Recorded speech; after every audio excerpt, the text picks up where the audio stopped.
Virtual harassment in the 21st century has become one of the most alarming situations all over the world. This technological crime is recurrent in the child population. Practice traditionally known as bullying used to be limited to the school environment. Now it has been taken to social networks and goes from rumors to threatening messages, repetitive aggression intentionally in order to hurt through a screen to an individual who finds it difficult to protect themselves.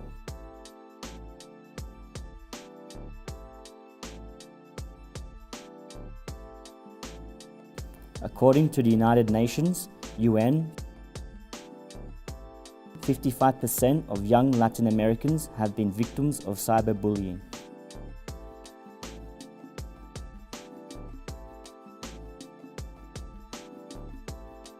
The investigations suggest that 1 in 7 young people have been subjected to online abuse at some point in their life.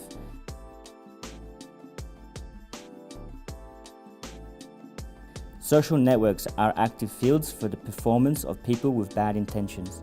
This crime, in most cases, is executed by means of false profiles in order to blackmail, extort, and/or annoy other people, causing pressure on the victims.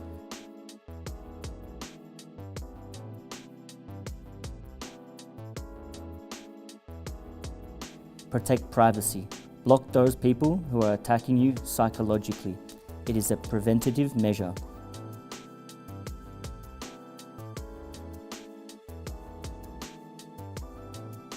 Do not let them make you feel small, damaging your self-esteem little by little.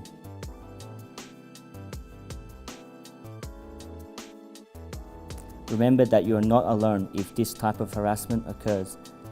There are people that can provide good advice.